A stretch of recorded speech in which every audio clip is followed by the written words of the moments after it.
এই অনেকদিন ধরেই তোমাদের একটা কথা বলবো ভাবছিলাম। আগে কি মহারাজ? মন্ত্রী আর গোপালের মধ্যে কে বেশি ভালো সেটা পরীক্ষা নেওয়ার পরিকল্পনা করেছি, এবং যে এই পরীক্ষায় সফল হবে তাকে আমি পুরস্কার দেব। এ তো বেশ শুভ সংবাদ। এই পুরস্কার সেই ব্যক্তি পাবে যে ভালো কাজ করবে, ভালো চিন্তার মাধ্যমে বাকি মানুষদের কাছে এক অনুপ্রেরণার উদাহরণ হবে। বাহ, বাহ, সাধু সাধু, খুব ভালো প্রস্তাব মহারাজ। ভালো না ছাই, এটা কোনো পুরস্কার হলো? ছে, ভালো কাজ করা কি আর চারটিখানি কথা? মহারাজ, একটা অনুরোধ ছিল। তোমার আবার কি অনুরোধ? বলছিলাম এখন আমাকে একটু বেরোতে হবে। আসলে আজ আমার নাতি নাতনিদের দল বাড়ি আসবে অনেক দিন পর, তাই ওই আর কি একটু গল্প আড্ডা খাওয়া দাওয়ার ব্যাপার আছে, এই আর কি। কোথাকার কোন রাজা এলো আমার? যখন ইচ্ছে আসবে, যখন ইচ্ছে যাবে, আর সেগুলো নাকি আমাদের মেনেও নিতে হবে। উফ, মন্ত্রী, এই হিংসুটে পানাগুলো কবে বন্ধ হবে তোমার বলো তো? তুমি যাও তো গোপাল। মানুষের ভালোবাসা পাওয়া, জনপ্রিয় হওয়া এত সহজ নয়। অনেক ধন্যবাদ মহারাজ। আমার তো বেশ গর্ব হয় তোমার জন্য, আর আমি চাই যে গোপাল আরো ভালো কাজ করে সেরা নাগরিক সম্মান পেয়ে এই কৃষ্ণনগরের মুখ আরো উজ্জ্বল করুক। নিশ্চয়ই মহারাজ, চেষ্টা করব। তবে পুরস্কারের কথা ভেবে আমি কোনোদিন কাজ করি না মহারাজ। যেটা আমার ঠিক মনে হয় তাই করি। এবার আমায় অনুমতি দিন, আমি আসি। হুম, বেশ বেশ, যাও যাও।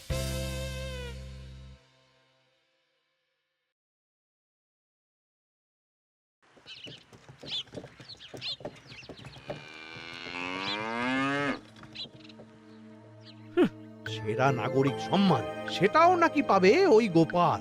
বাবা, মহারাজের কি আদিক্ষেতা গোপালের প্রতি, দেখেও গা জ্বলে যায়। ও কি একাই আছে নাকি যে বেশি জনপ্রিয়? আমিও হব। হ্যাঁ, কি করি কি করি? যাই, একটু গোপালের বাড়ি উঁকি মেরে দেখে আসি যে কি এমন মহান কাজ করে।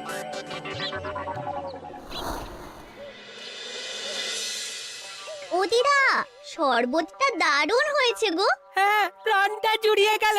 আর একটু খাবি নাকি তোরা? না না গিন্নি, বেশি শরবত খেলে বাকি কিছু আর খেতে পারবো না। তুমি বরং ওই তরমুজ, জাম, যা যা ফল এনেছি সব এনে দাও। আচ্ছা আচ্ছা, সেই ভালো। আজকের দিনটা পুরো জমে গেল, মানে কোনো তুলনা হয় না। সে আর বলতে, গোপাল দাদুর জায়গা কেউ কোনোদিনও নিতে পারবে না। কয়েকজন দাদুকে দেখেছে ওরা জীবনে? এসব তো আমিও খাওয়াতে পারি। বেশি বাড়াবাড়ি। এই নে সোনারা আমার, তোদের জন্যই তো তোদের দাদু এসব এনেছে। হ্যাঁ, এই তোরা খা, কেমন? লজ্জা করিস না কিন্তু। সে আর বলতে, ও দাদু, তুমি আমার পরের গল্পটা বলো তো। কি ব্যাপার, মন্ত্রী মশাই হঠাৎ আড়ি পাচ্ছে কেন? কই গো দাদু, চুপ করে আছো যে? হ্যাঁ, বলছি। এবারে বুঝলি, এবারে তোদের একটা অন্যরকম গল্প বল। দূর, আরে কি বলছে সব ঠিক করে শোনাও যাচ্ছে না। আরেকটু ভালো করে উঁকি দি।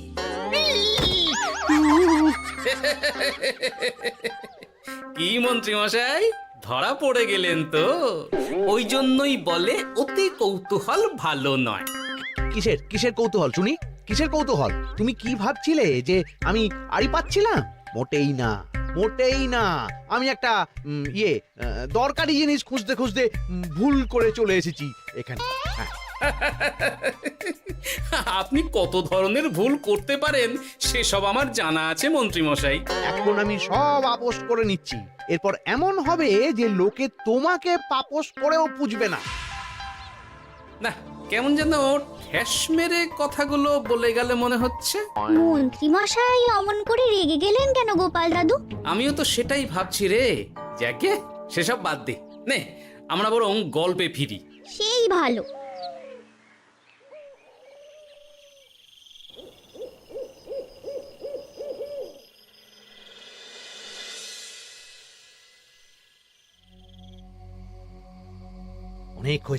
অনেক হয়েছে গোপালের গুণগান।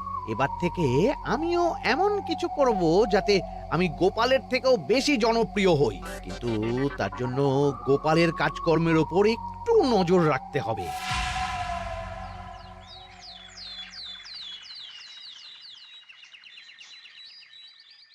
শোন বটাঘটা, কয়েকদিন তোদের গোপালের ওপর পুরো নজর রাখতে হবে।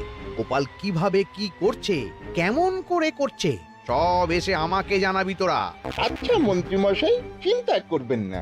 একেবারে গোপালের দিন পঞ্জিকা বানিয়ে দেব আপনাকে।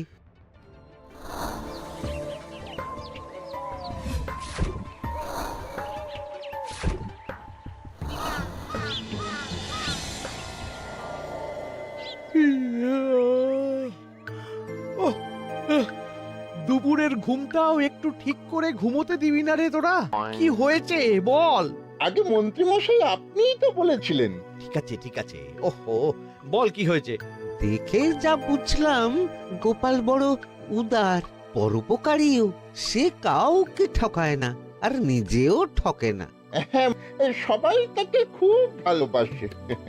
হয়েছে হয়েছে, বুঝেছি। এবার থামতো। গোপাল পরোপকারী? হাহ, এতদিন ও ছিল, কিন্তু এবার আমার পালা।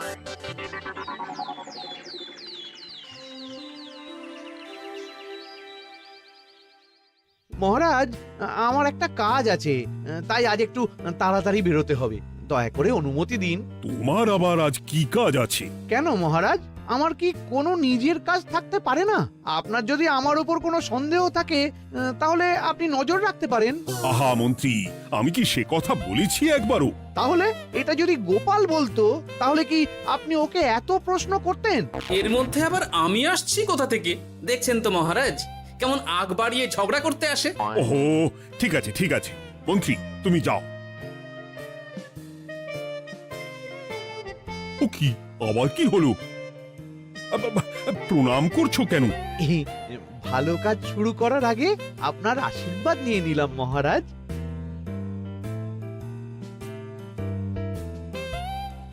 কিছু কি বুঝলেন মহারাজ? না, কি ব্যাপার বলো তো? কি সব ভালো কাজ শুরু করার কথা বললো শুধু? সেটাই তো, থেকে থেকে কি যে হয় বুঝি না।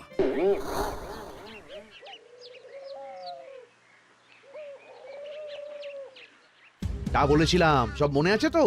আজ থেকে তোদের কাজ হলো শুধু আমার গুণগান করা, লোকের কাছে আমার কাজের প্রশংসা করা। আচ্ছা মন্ত্রীমশাই। আপনি যেমন বলেছেন ঠিক তেমনটাই হবে।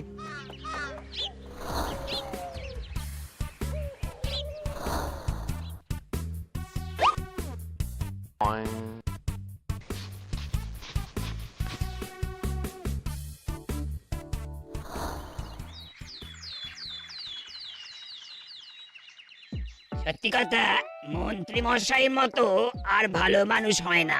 ওনার মন অনেক বড়। সে আর বলতে। বরাবরই তো খুব বড় মাপের মানুষ। আরে আরে গোপাল দাদা, আরে কোথায় চললে? এই রাজসভায়। ও মা, তাহলে তো তোমার সাথে মন্ত্রী মশাইয়েরও দেখা হবে। হবে বই কি? বাবা বাবা, তাহলে তুমি একটু ওনাকে আমার গিন্নির তরফ থেকে ধন্যবাদ জানিয়ে দিও। গতকাল উনি আমাদের অনেক সাহায্য করেছিলেন কিনা। সাহায্য? মন্ত্রী মশাই? আচ্ছা, ঠিক আছে।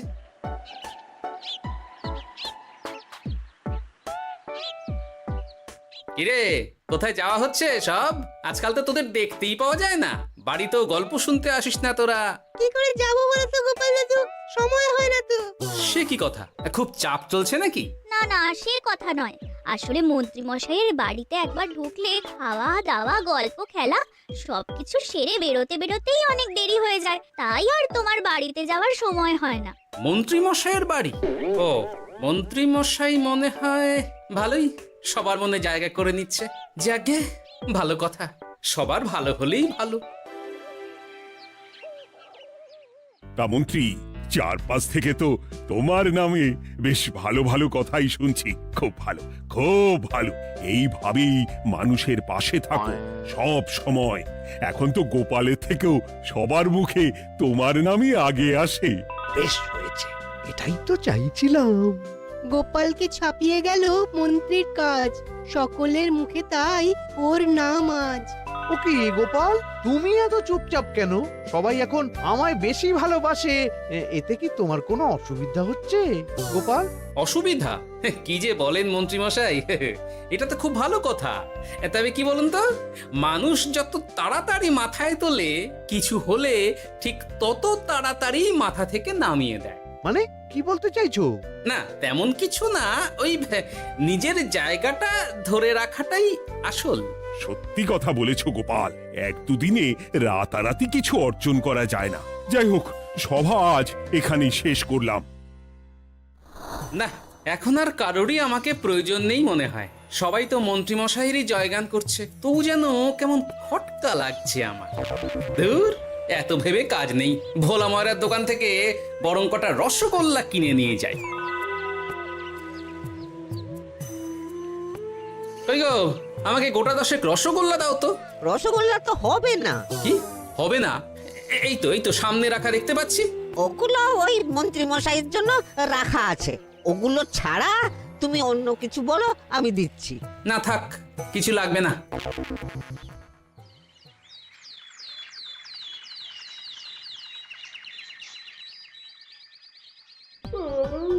ও কি গো, বলি কত বেলা হয়ে গেল, তুমি এখনো রাজসভায় গেলে না?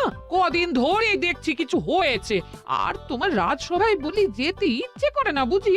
না না, সেরকম কোনো ব্যাপার নয় গিন্নি। আমি দেরি করে যাই কি তাড়াতাড়ি, কোনো কিছু তো আর কারো জন্য থেমে থাকে না, বলো গিন্নি? মন্ত্রী মশাই তো আছেন, তাহলেই চলবে। এ আবার কেমন কথা? কিছু না, আমি বেরোলাম।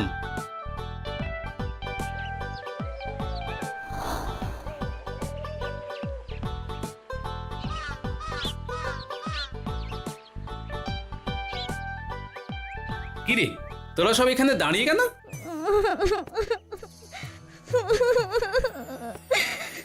আমরা সব পরীক্ষায় শূন্য পেয়েছি, তাই আমাদের শাস্তি দিয়েছে। আসলে আমরা এতদিন কোনো পড়াশোনা করিনি তো বাড়িতে, পুরো সময়টা শুধু ওই মন্ত্রী মশাইয়ের বাড়িতে মজা করে কাটিয়েছি, তাই এমন হয়েছে। তা নিজের ভুলটা যে বুঝতে পেরেছিস এটাই অনেক। এই কারণেই বলে নিজের কাজ নিজেকেই করতে হয়, বুঝলি? এরপর মন দিয়ে পড়াশোনা করবি, সব ঠিক হয়ে যাবে।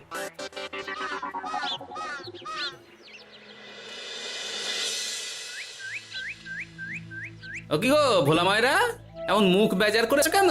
আর কি বলি গোপাল দাদা, খদ্দের একটাও নেই, বসে বসে শুধু মাছি তাড়ানো ছাড়া আর কোনো কাজই নেই। কেন, হঠাৎ এমন কেন হলো? ওই মন্ত্রী মশাইয়ের জন্য উপকার করে দেওয়ার নাম করে আমাকে দুধ থেকে ছানা মেখে দেওয়ার কথা বলেছিল। আমিও খুশি মনে রোজ দুধ পাঠিয়ে দিতাম ওনার বাড়ি। তারপর? আসলে ওই মিষ্টি বানানো তো আর চারটিখানি কথা নয়, আমার সুবিধাই হতো। হঠাৎ খদ্দেররা সব জানানো শুরু করলো মিষ্টির স্বাদ পাল্টে গেছে, মান কমে গেছে, আর শরীর খারাপ হচ্ছে, এই সব। না না না, এ তো খুব খারাপ ব্যাপার। তার জন্যই তো আমি ওই মন্ত্রী মশাইকে উপকার করতে বারণ করে দিলাম। কিন্তু খদ্দেররা তো এখন আর বিশেষ করে আসতে পারছেন না। এখন তুমি ভরসা, এখন তুমি আমায় উপকার করতে পারো। হ্যাঁ বলো না, কি করতে হবে? তোমাকে তো সবাই খুব মানে, তুমি যদি ওই মিষ্টি খেয়ে সবাইকে বলো যে আমার দোকানের মিষ্টি ভালো, তাহলেই একমাত্র ওই আমার আবার বিক্রি শুরু হবে। বেশ।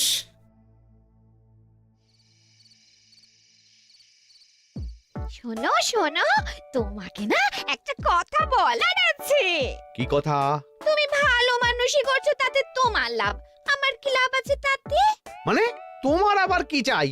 সোনার গয়না, আমার একটা নতুন সোনার হার চাই। হ্যাঁ, না দিলে কিন্তু আমি চলে যাব। ওই দেখো, আচ্ছা ঠিক আছে ঠিক আছে, দেবো। ও মা, তাই? সত্যি তুমি খুব খুব ভালো। আমি তোমাকে যতটা কিপটে ভাবতাম, তুমি ততটাও কিপটে না। না গিন্নি, তোমার গয়না আমি গড়াবো, কিন্তু খরচ আমি করব না। যাকে বলে মাছের তেলে মাছ ভাজা। সে আবার কি করে সম্ভব? তুমি দেখোই না।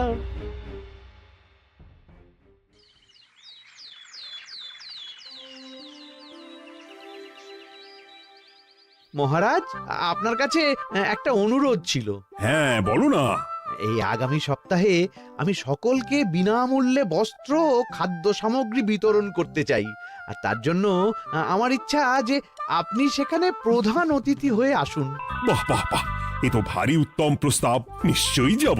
অনেক ধন্যবাদ, এ তো আমার পরম সৌভাগ্য মহারাজ। কি খুশি তাহলে? এই আর একটা কথা, মানে বুঝতেই তো পারছেন অনেক খরচ, তাই অল্প পরিমাণ যদি মোহর, মানে আপনার যেটা ভালো মনে হয়। বুঝেছি বুঝেছি, আর বলতে হবে না। আপনি মহান মহারাজ, আজকে বুঝতে পারলাম আপনি সকলকেই সমান চোখে দেখেন। কি হয়েছে গো, তোমরা সকলে এখানে? বড় বিপদে পড়ে এসেছি গো দাদা। কি হয়েছে একটু খুলে বলো দেখি।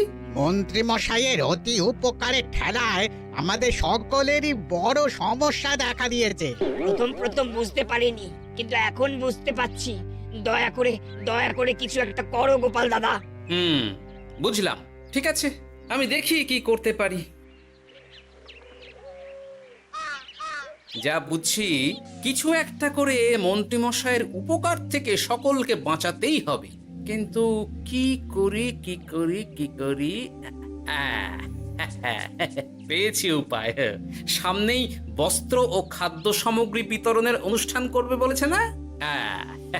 ওটাতেই কিছু একটা করতে হবে। যা বললাম তাহলে বুঝলি তো?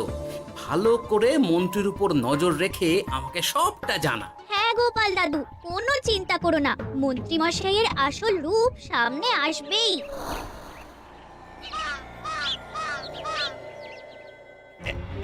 এই নে আগাম কিছু মোহর। সামনের অনুষ্ঠানের জন্য সব থেকে খারাপ মানের কাপড় ও আনাজপাতির বায়না দিয়ে আসবি। বাকি যেটুকু দাম থাকে সেটা আমি অনুষ্ঠানের দিন দিয়ে দেবো। আচ্ছা মন্ত্রী মশাই। মন্ত্রী মশাইয়ের চালাকিটা একবার দেখলি? বিতরণের নাম করে সব খারাপ জিনিসগুলো বিতরণ করার তালে আছে। খুব ভালো কাজ করেছিস। এখন বরং তোরা যা, আমাকে একটু বেরোতে হবে, বুঝলি? আচ্ছা দাদু।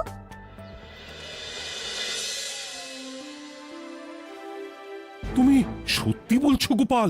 এত বড় বিশ্বাসঘাতকতা! আমার থেকে মোহর নিয়ে, আমার হাত থেকে উপহার নিয়ে আমার প্রজাদেরই ঠকানো। এখনই তাহলে ওই মন্ত্রীকে ডেকে এনে শাস্তি দেওয়া হোক। না মহারাজ, মন্ত্রী মশাই যে শুধু আপনাকে ঠকিয়েছে তা নয়, মানুষের ভালোবাসারও দাম রাখেনি। সবকিছু সবার সামনে হোক। মন্ত্রী মশাইকে কি করে ফাঁদে ফেলতে হয় সে ব্যবস্থা আমি করে ফেলেছি মহারাজ।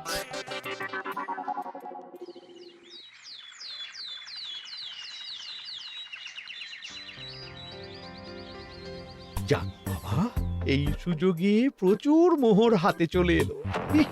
এমনিও আমার চিন্তার কোনো ব্যাপার নেই, সব জিনিস তো মহারাজের হাত দিয়ে বিতরণ করা হবে, তাই খারাপ হলেও সবাই ভাববে মহারাজ দিয়েছে। শোন, এবার তোরা গিয়ে মন্ত্রীকে ওখান থেকে সরিয়ে আন। ততক্ষণে আমি আমার কাজটা মিটিয়ে নিই। আচ্ছা। মন্ত্রী মশাই, শিগগিরই চলুন আমাদের সাথে, মহারাজ আপনাকে ডাকছেন ওই গাছতলার ওখানে। এখন? হ্যাঁ, মহারাজ তো আপনার উপর খুব খুশি, তাই দেখে মনে হলো কোনো একটা উপহার দেবেন আপনাকে। তাই নাকি?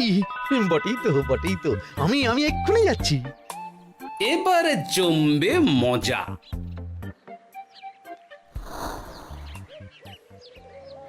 কই দেখি, কেউ তো কোথাও নেই। আমাকে যে বললো মহারাজ ডাকছেন, ধুর, আমি বরং মঞ্চেই ফিরে যাই।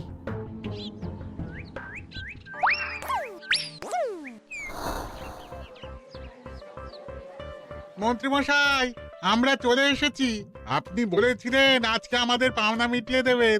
আপনার কথা মতো সবচেয়ে উৎকৃষ্ট মানের কাপড় আমি দিয়েছি। হ্যাঁ মন্ত্রী মশাই, আমিও একদম ওই টাটকা শাকসবজি, মাছ, মিষ্টি সব দিয়ে থলি ভরিয়ে দিয়েছি। এবার দামটা মিটিয়ে দিন। দুজনের মিলিয়ে হয়েছে ওই 1000 মোহর। বাহ মন্ত্রী বাহ, তুমি এত ভালো ভালো জিনিস বিতরণ করছো, ওহ, আমি তো বিশ্বাসই করতে পারছি না। মোটেই না। আমি অত দাম দিতেই পারবো না। আমি তো ভালো জিনিস দিতে বলিনি, আমি বলেছিলাম সব থেকে খারাপ জিনিসগুলো দিতে। কি বললেন মন্ত্রী মশাই? এই রে, এই ধরা পড়ে গেলাম মনে হয়। তোমার এত বড় সাহস, তুমি আমার রাজ্যে থেকে এইভাবে মানুষকে ঠকাবে? আমায় ক্ষমা করে দিন মহারাজ, আমি ইচ্ছা করে এমন করিনি। আর আমি কোনো কথা শুনতে চাই না। উপকারের নাম করে তুমি আমার প্রজাদের যা অপকার করেছো সব আমি জানি। তোমাকে শাস্তি পেতেই হবে। প্রহরী, বন্দি করো মন্ত্রীকে। মহারাজ, আর হবে না, আর হবে না মহারাজ, আর হবে না। ওই জন্যই বলে যেমন কর্ম তেমন ফল।